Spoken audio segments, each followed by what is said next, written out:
Hello,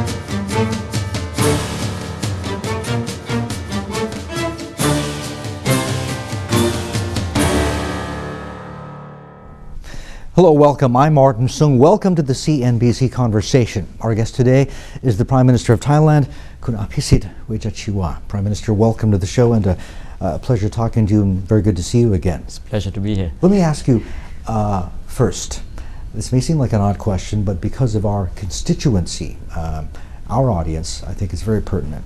If you take a look at the Bangkok stock market, the Thai stock market, the SET index, from April highs, it's down 10%. It's gone from being a leader to a laggard, one of the worst performers in the region. A lot of it has been on an outflow of foreign money, big institutional money. And the stock catchphrase is, investors don't like political uncertainty. But the fact of the matter is, I think what they're pricing in is not so much the uncertainty, but more an increasing certainty, according to poll after poll after poll, that Pheu Thai, the opposition, is going to come out on top above the Democrats. My question to you to start is, do you view this as sort of a backhanded compliment, or rather Hobson's choice, in the sense that, look, the status quo is the lesser of two evils? I would just say this first. You have to take quite a longer perspective. We've been, as you said, one of the top performing markets, I think reflecting the recovery that we have enjoyed. And I think people then have very much appreciated how the Thai economy and Thai politics or Thai democracy have been very resilient despite all the events, despite the impact of the global financial crisis. Well, you may see it as a compliment that if people think there is going to be change, they are worried about the future. But I think, it's more a reflection of the uncertainties involved. Okay. And one of the reasons I think that we are anxious to have a swift election, and the people will decide on the 3rd of July, is that we hope to put these uncertainties behind. Okay. And everybody's working towards the elections. A couple of months ago, people had doubts. Now it's clear that Thailand will have elections, Thai people will decide. And we hope that after the 3rd of July, the process of government formation will be very swift. Okay. I'm not so sure about saying that there are pricing uncertainties. I think you'd have to be very brave, because not all polls point the same way. Oh. And even the polls that, where the bigger polling institutes now suggest a very tight race. And we have 20 days to go. That's a long time in politics. This is true, but I mean the consensus of the polls, almost poll after poll, seems to favor the opposition, Pheu Thai. You've been publicly quoted conceding that yes, the Democrats have lost their lead. I'd like to be an underdog. It makes us work harder. Okay. I'm confident that things will change. Okay. What I'd like to do now is we spend quite a bit of time on politics. Let's talk about the economy as it is now. You mentioned some of the fundamentals, the metrics, and you're right, they are strong. That's undeniable. I want to ask you about Thailand's export dependency, export to GDP ratio, 60%. High. This at a time when there are worries about the global recovery. You've seen the manufacturing numbers, the factory numbers in the U.S., not just in the U.S. Does this make Thailand and the economy more vulnerable because of that 60% export to GDP ratio to a slowdown globally? Of course, if the global economy has a setback, it's clearly going to have an impact on an open economy like ours. But that's why one of the key proposals that we are making, when we talk about the increase in the minimum wage, the revival of the agricultural sector to make sure our farmers' incomes enhanced, is to make sure that there is also a strong domestic economy. If you recall, a couple of years ago, when we were in the midst of the global financial crisis, our first stimulus package was aimed at helping these people, vulnerable people, poor people, make sure that they have money in their pockets. And it worked. It actually stopped the decline in the economy. And when the global economy picked up, then exports and tourism began to pick up. And again, we had the same lesson last year, towards the end of the year, when we had terrible floods and the economy looks like it was going to suffer from those floods, we went very quickly to compensate people who had lost their property, their houses in the floods, and the economy quickly responded to that and began moving. So the policy package we are proposing is very much taking into account this problem that you've mentioned, that perhaps we are over-reliant on the external economy. The Thai baht, it has appreciated, but it has stopped doing so. Are you comfortable with your currency at these levels or ranges? Yeah, I think that we have proven that our industry, our export particular, have been able to continue to register very healthy growth despite the appreciation that you've mentioned. And it's a substantial appreciation that we went through over the last few years. But clearly the the export performance speaks for itself. So I think one of the things that we are now trying to encourage is to ask our exporters and our industries to take this opportunity to improve their competitiveness. It's a good time to import new technology, machinery, to upgrade their production. And that also would be a good response as we also feel that wages need to go up. Okay. What about specifically related to the baht, the 15% withholding tax for foreign bond holders? Is the government willing, or are you thinking about reconsidering that? No, what we did actually was to remove the differences between local and foreign holders. So I think it's a measure that is fine as it is. Very broadly, not that many years ago, at the Davos WEF, there were unusually a lot of critics of globalization. The backlash maybe of the great financial crisis and the recession. And they were saying that, look, globalization is dead. We're going to see a lot of countries draw inwards, protectionism, tighter regulatory structures, etc. Is that happening in Asia? What we're seeing, I think, is the recognition of global realities. Okay. You cannot unwind the technological advance that connects people together. You cannot resist the market forces that continue to be dominant, whatever you try to do. But I think what people are now thinking is that we need to actively respond to new global challenges, which means they demand not just growth, but inclusive growth, balanced growth, and sustainable growth. And they were finding new models for growth as a whole, for businesses.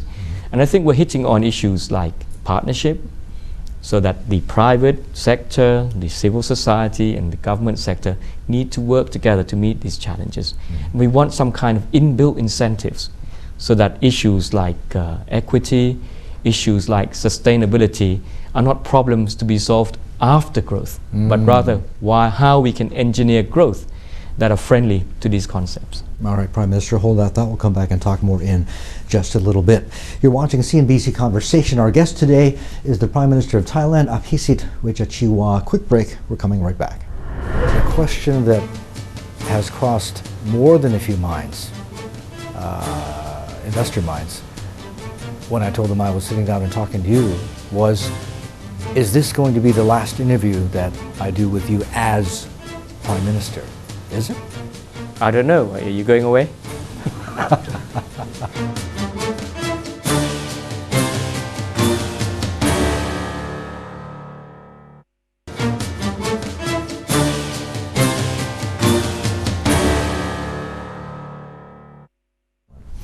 Welcome back. This is the CNBC Conversation. I'm Martin Soong. Our guest today is the Prime Minister of Thailand, Kun Abhisit Vejjajiva. Let's talk about your sense or feel of what's happening on the ground now with, as we speak, roughly a little over 2 weeks before July 3rd and the elections. Political commentators, observers, Thailand watchers, old Asia hands roughly see three scenarios, possibilities playing out. And I want to know, in all honesty, if you can tell me what scenario you think, not what you would like to see happen, but what you think will happen. First scenario is the opposition wins an outright majority, forms the new government, a new government, and Thailand has, in all likelihood, its first female prime minister. The second option is it wins seats, but not enough to form a majority, and therefore has to go back to trying to cobble together a coalition. Third, the opposition wins more seats than the Democrats. The Democrats sit coolly behind, wait for the opposition to try and form a coalition. If they're unsuccessful, we go back to a grand coalition, and literally we're back to square one. In all likelihood, not what you would like to happen, but what you think is most likely to happen. Well, first off, I mean, this is really the decision for the Thai people on the 3rd of July, and the various combinations that you've mentioned are decisions to be taken later by political parties. I would say this though, no credible poll suggests that any party will win an outright majority. Okay. So the reality appears to be that we will have a coalition government. Now, in the parliamentary system, whichever party puts together majority in parliament will obviously form a legitimate and democratic government following the results of the elections. We have further complications in that the Pheu Thai party, our opponents, are now saying explicitly that it would not accept another political party as part of its coalition. So the numbers will then determine who will be able to put together a majority. If the situation were reversed, would the Democrats? Sorry? If the situation were reversed, that outcome, would the Democrats?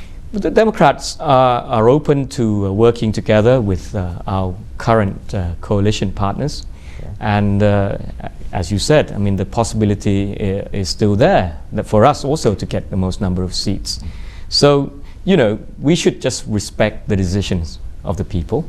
Okay. We should respect the system, and we should take it from there. But whatever happens, I think what's important is that the next government must put the people's priorities as its priorities. Okay. And that's to address the economic issues. Part of the reason why perhaps we're slightly behind in the polls now is, as you know and appreciate, in all democracies, whenever people are facing hard times, and hard times here means high prices, they are usually frustrated with the government of the day, and that's the reality. But we're putting a lot of measures in. Perhaps we should take the messages out to the people. We're helping them with cooking gas, we're helping them with diesel, and we have concrete, credible and realistic proposals to increase their income, to convince them that yes, we recognize that they have suffered, but they should also recognize that the economy also has a lot of positives going ahead, and that with the appropriate policies we can get through this difficult situation also. Let me pose the worst case scenario in terms of the election outcome for the Democrats. Outright win by Pheu Thai, the opposition.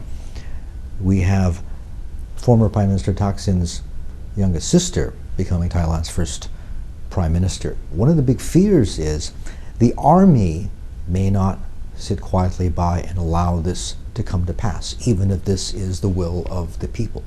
What assurances can you give, at least investors, foreign investors right now, that the army will honor its word?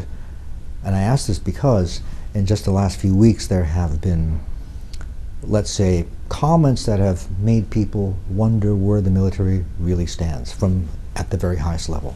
No, I think everybody has been clear. We want everybody to respect the wishes of the people on July the 3rd. And for me, the election results will determine who will become government. But to ensure the longer term stability, I think it's very important that the government of the day does the right thing. And that's why I think we are very much opposed to the idea that the new government should place as its priority the idea of granting an amnesty to Kun Thaksin, to the red shirts, whitewashing some of the charges, corruption charges, and also the unrest over the last year, because that invites more trouble. Now, if you invite more trouble and people demonstrate their opposition to that, you're just inviting instability unnecessarily. So we hope that that the future government will place emphasis on what really matters to people: high prices, issues like drugs, continuation of policies that will enhance their welfare, and that's what we're offering as a party in these elections. Okay. The opposition, the former Prime Minister Thaksin's youngest sister, Yingluck Shinawatra, have the Democrats or have you personally underestimated, I won't say her power because she's unproven politically, but her attraction and appeal. We know she's a tycooness, as it were, very telegenic, very charming as well. But she seems to have really done the job for the opposition. Was that something that you foresaw at all? Yes. We never underestimated what we were up against. Pheu Thai, the red shirts, have a very strong network to provide that sort of bedrock of support for them. At the same time, we know that the launching of Kun Yingluck as a candidate would get what you might call a novelty value with all the qualities that you have mentioned. So we expected this bounce. But what we want to do now is to make sure that the electorate is well aware of what it means to vote for the Democrats, what it means to vote for Pheu Thai.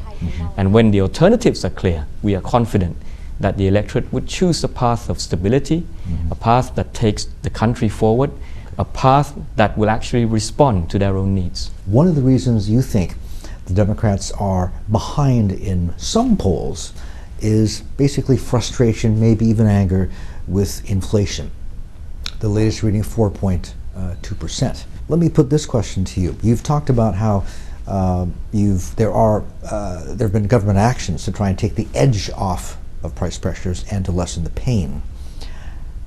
There is a risk, though, that some of this may be politically expedient in order to, bluntly, survive, but may not necessarily be good economics. Is that fair? No, you will see how much care we've taken to make sure that that isn't the case. Our policy on, for instance, on diesel is something that we have worked through over the last couple of years. When the oil prices were low, we actually collected some money so that we have sufficient funds in the oil fund to help our people through hard times. And at the moment, the oil fund is still in a positive territory. And also we have sound financial fiscal positions. All the policies that we have already implemented and also the ones we are proposing are also under the framework of the idea that we should move back to a balanced budget in 3 to 4 years' time. So we've certainly refrained from basically doing anything that is expedient politically, but will be harmful for the economy in the future. Fair enough, Prime Minister. We'll come back and talk more in just a bit. Our guest today on CNBC Conversation is the Prime Minister of Thailand. We're going to take a quick break. We'll be right back.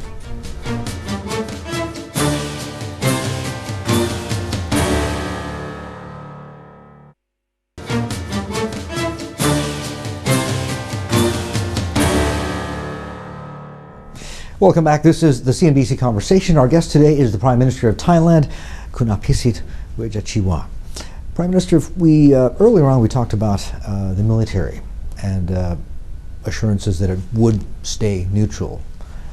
Let me talk to you about another stakeholder, I guess, as it were, and increasingly also influential in politics, and that is the Buddhist priesthood in Thailand. For many years, it stayed above the fray. Increasingly, though, at least in the last decade or so, it has become partisan and has become political. Both sides, let's be honest, have, if not used them, or at least we have seen very direct linkages and affiliations. Is this healthy for Thai democracy? No, I would categorically state, for us Democrats, we feel that the key institutions of the country, the monarchy and religion, should be above politics.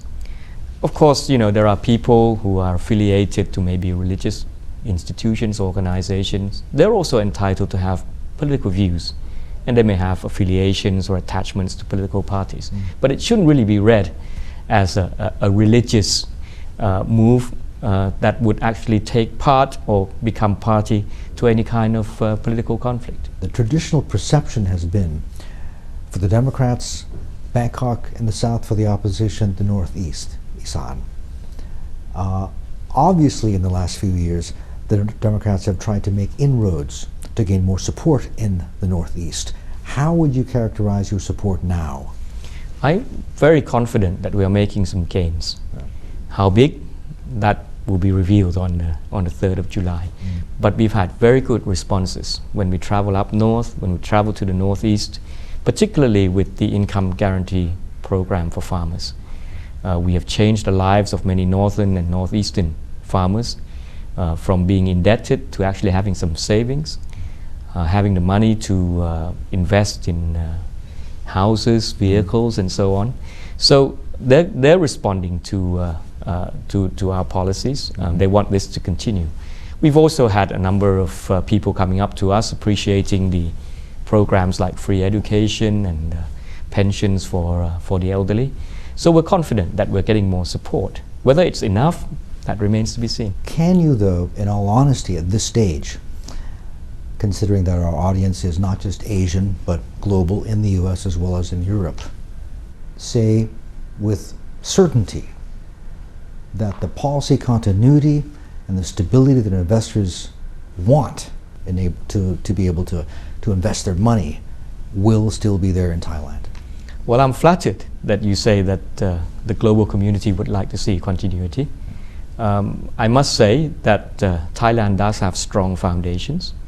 I think we've laid down very strong macroeconomic foundations. You will see the growth figures for not just last year where it was close to 8%, but you've got almost 30% export growth still. You have record high tourists coming in the first quarter. Inflation is low, not as low as we'd like, but relatively low. Unemployment is very low. And the debt GDP ratio is also declining and also at a very low rate. So in that sense, you've got strong foundations. Obviously, the results of the elections will determine whether there will be policy changes. If our opponents win, there will be some changes. And of course, we are worried because we think we've got some very good programs like the income guarantee program for farmers, which we feel is imperative to continue, not just for the benefit of our farmers, but also for the competitiveness of the Thai agricultural sector. We also would like to see our programs of free education, income support for the elderly be continued. And we also would like to see responsible economic policies. I think we are at the moment being sort of outbidded by our opponents. You know, we propose that we will restructure the economy, increase people's income by increasing the minimum wage. But we are proposing to do so gradually and also to an extent where we feel we can compensate for businesses by cost reduction measures. But they are now proposing a huge increase immediately. That certainly concerns myself, concerns us, because we feel that could eat into the strong foundations that we have built up. But the choice is ultimately with the Thai people. And I'm sure that the Thai people will also want the country to move forward, the economy to move forward. Most importantly, now that Pheu Thai has been clear about its priorities, about granting amnesty to the former Prime Minister, whitewashing him of charges like corruption, I think also the Thai people will have to think very hard whether that reflects the country's or the people's priorities, and whether that would just simply invite more trouble, more instability. But as I said, I'm confident. You know, the future is in the hands of the electorate. I'm sure they want the best for themselves and for their country. And I'm sure they want to move the country forward. Okay, Prime Minister, always a pleasure talking to you. Appreciate your time. Thank you. Okay, we've been talking to our special guest today, Abhisit Vejjajiva, the Prime Minister of Thailand. This has been the CNBC Conversation. I'm Martin Soong. Thanks for watching.